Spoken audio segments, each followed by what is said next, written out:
Nasib takdir hirup jelema rupa-rupa.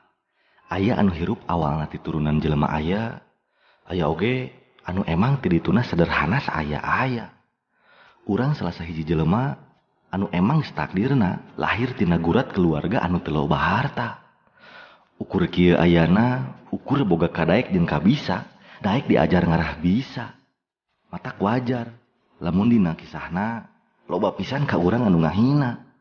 Tapi urang moal era karena urang teu menta ka maranehanana. Loba oge jelema nu ka urang nganggap sepele kana hal anu ku urang ayeuna dipigawe.